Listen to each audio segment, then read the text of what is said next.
रेहाना और रवि की शादी के वक्त रवि के पास कुछ नहीं था। रेहाना, तुमने मुझसे शादी करके एहसान किया है। मुझसे ज्यादा तो तुम कमाती हो। अरे तो क्या हुआ, एक दिन आएगा रवि कि तुम खूब पैसा कमाओगे। मुझे तुम पर पूरा विश्वास है। रवि और रेहाना खुद को स्टैंड करने के लिए पूरी मेहनत करते। रेहाना, मैं नौकरी नहीं करना चाहता हूँ। तो कोई बात नहीं, मैं नौकरी करके घर चलाती हूँ, तुम बिजनेस सेट करने की कोशिश करो। एक दिन रेहाना, तुम जानती हो, मैंने जो विज्ञापन बनाने वाली कंपनी खोली थी ना, उसे बड़ी ब्रांड का ऑफर आया है। अब हम लोगों के दिन ब्यारे न्यारे हो गए हैं। मैं जानती थी रवि कि एक दिन तुम सेटल हो जाओगे। रवि का काम अच्छा चल जाता है। एक दिन वो रेहाना से कहता है, रेहाना, अब हम लोगों का बच्चा भी हो गया है। बहुत छोटा है वो। उसका ख्याल कैसे रखेंगे हम? कैसे क्या, मैं गांव से माँ को लेकर आ जाती हूँ। नौकरी से हाफ डे ले लिया करूंगी। अभी तो वो छोटा है, स्कूल जाने तक मैं मैनेज कर लूंगी। देखो रेहाना, मैं अब अच्छा कमा रहा हूँ। तुमको नौकरी करके परेशान होने की कोई जरूरत नहीं है। अरे कैसी बात कर रहे हैं, मैं अपनी लगी लगाई नौकरी कैसे छोड़ दूं? और मैंने तो सुना है हम लोगों को कुछ ही महीनों में सरकारी नौकरी मिल जाएगी। सरकारी नौकरी में कितना कमा लोगी? उतने में तो मैं ड्राइवर रख लूंगा। रेहाना को रवि की बात का थोड़ा बुरा तो लगता है। कम से कम मेरी नौकरी की इतनी बेइज्जती मत करो। भूल गए, इसी नौकरी के बदौलत तुमने अपना बिजनेस खड़ा किया है। अरे वो तो मैं किसी के भरोसे भी कर लेता। देखो, अपने बच्चे को संभालो, घर का काम करो। अब बाहर जाती तुम अच्छी नहीं लगती हो। रेहाना रवि के कहने पर नौकरी तो छोड़ देती है, लेकिन अब बड़े से घर में उसकी कीमत किसी नौकर से कम नहीं होती। एक दिन रवि का दोस्त आता है। भाभी, हम लोग तो आपको तब से जानते हैं जब से आप लोग शादी होकर इस शहर में आए थे। आपकी बदौलत ही सारा बिजनेस खड़ा हुआ है। ये किस्मत तो आप ही की है भाभी। हाँ हाँ भाई, हमारी मेहनत तो कुछ है ही नहीं। अरे होगी, लेकिन भाभी की किस्मत के आगे कुछ नहीं। दोस्त वहां से चला जाता है, लेकिन रवि का गुस्सा सातवें आसमान में होता है। देखा कैसे बोल रहा था? अरे बिल्कुल अच्छा आदमी नहीं है ये। कैसी बात कर रहे हैं आप? प्रशांत भैया तो बहुत अच्छे इंसान है रवि। कैसे उन्होंने हमारे मुश्किल वक्त में हमारा साथ दिया था। अरे था पैसा तो साथ दिया, नहीं तो कौन पूछता है?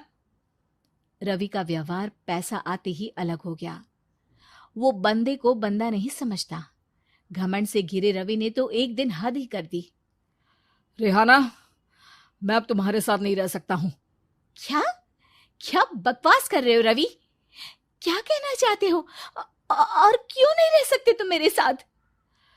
देखो, मुझे कोई और पसंद है, और उसने साथ रहने पर बस यही शर्त रखी है कि मुझे तुम्हें तलाक देना होगा।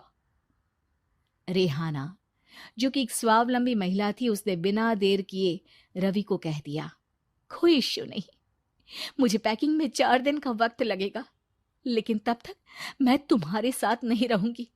4 दिन के लिए तुम कहीं और शिफ्ट हो जाओ, मैं घर से निकलूंगी तो बता दूंगी। रवि घर छोड़कर चला जाता है। रेहाना को दुख होता है, वो रोती है, लेकिन व्यवहार से स्ट्रांग रेहाना को पति के वापस आने का और उसे सबक सिखाने का पूरा भरोसा था। फिर एक दिन, अरे शुशिका, कब शादी करोगी तुम मुझसे? यार मैंने तो सोचा था तुम शादी से पहले मुझे विदेश लेकर जाओगे, महंगी कार दिलाओगे। अरे सब दिला दूंगा, लेकिन पहले मुझसे शादी तो कर लो। हाँ हाँ, क्यों नहीं। मैं कुछ दिनों के लिए अपने मम्मी पापा के पास जा रही हूँ और लोगों से अपनी शादी की बात करूंगी। अरे शुशिका, कैसे रहूंगा मैं तुम्हारे बिना? अब तो शादी ही होने वाली है हम लोगों की। शुशिका रवि को छोड़कर चली जाती है। रवि घर आता है, जहां रेहाना को ना पाकर उसे सब अजीब लगता है। घर तो रेहाना के बिना कुछ नहीं है। बच्चे की याद भी आ रही है। चलो एक वीडियो कॉल कर लेता हूँ। रवि रेहाना को वीडियो कॉल करता है, लेकिन रेहाना फोन नहीं उठाती। रात को सोते वक्त, मन कर रहा है मुन्ने को गले लगा लूं। चलो कोई ना, शुशिका से शादी के बाद मेरे और भी बच्चे होंगे। अगले दिन रवि ऑफिस जाता है, जहां टीना खड़ी होती है। सर, आपने अपने नए ऐड के लिए मॉडल की रिक्वायरमेंट डाली थी ना, मैं उसी के लिए आई हूँ। रवि टीना को देखकर खुश हो जाता है। अब शादी हो गई है तुम्हारी? नहीं सर, बस अच्छा सा हैंडसम और अमीर लड़का देख रहे हैं मेरे मम्मी पापा। रवि के दिमाग से तो टीना को देखकर शुशिका का ख्याल भी खत्म हो जाता है।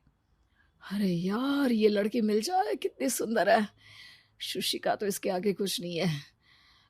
आ, अब क्या तुम्हें ऐसा नहीं लगता कि मुझसे मिलकर तुम्हारी ये खोज खत्म हो गई है? आप ना, आप तो 2 बच्चों की पापा लग रहे हैं। अरे नहीं नहीं, मेरी शादी तो हुई थी, लेकिन बीवी को किसी और से प्यार था, मुझे छोड़कर चली गई। खैर, टीना की दोस्ती रवि से हो जाती है, लेकिन 1 महीने बाद शुशिका रवि के पास वापस आती है। मेरे मम्मी पापा तुमसे मिलना चाहते हैं, लेकिन उन लोगों को ये मत बताना कि तुम पहले से शादीशुदा हो, और हाँ, शादी से पहले अपनी सारी प्रॉपर्टी तुमको मेरे नाम करनी होगी। अरे पागल, अब मैं तुमसे शादी ही नहीं करना चाहता। भला ऐसी लालची औरत से कौन शादी करेगा? तभी वहां टीना आ जाती है। रवि, ये पागल सी औरत कौन है? देखो, तुमने ही कह दिया ना पागल, तो पागल ही है। पता नहीं कौन है, कह रही है शादी कर लो, लेकिन शादी से पहले अपनी सारी प्रॉपर्टी मेरे नाम कर दो। बोल तो सही रही है। वैसे तुम जानती हो, मेरी एक सहेली है, उसके पति ने उसे पैसा आते ही छोड़ दिया, जबकि उसको खड़ा करने वाली ही मेरी सहेली थी। और मुझे भी भरोसा नहीं है। अगर मैं भी तुमसे शादी करूंगी तो तभी, जब तुम मेरे नाम अपनी सारी प्रॉपर्टी कर दोगे। अरे हाँ हाँ, क्यों नहीं, बिल्कुल कर दूंगा। रवि और टीना की शादी की तारीख तय हो जाती है। वो अपनी सारी प्रॉपर्टी के कागज लेकर शादी वाली जगह पर पहुंचता है, लेकिन वहां टीना आती नहीं। रवि टीना को मैसेज करता है। कहाँ हो? सॉरी, मैं तुमसे शादी नहीं कर सकती, मुझे तुमसे भी ज्यादा पैसे वाला मिल गया। रवि को गुस्सा आ जाता है। वो गुस्से से सारा डेकोरेशन तोड़ रहा होता है कि वहां रेहाना आ जाती है। सर, क्या हो गया? क्या डेकोरेशन पसंद नहीं आई आपको? तुम तुम यहाँ क्या कर रही हो? मैं यहाँ की डेकोरेटर हूँ। क्या आपको पसंद नहीं आई यहाँ की सजावट? रवि दौड़कर रेहाना के गले लग जाता है। मुझे माफ कर दो रेहाना। रवि रेहाना के गले लग जाता है और रेहाना टीना को थैंक्स का मैसेज करती है।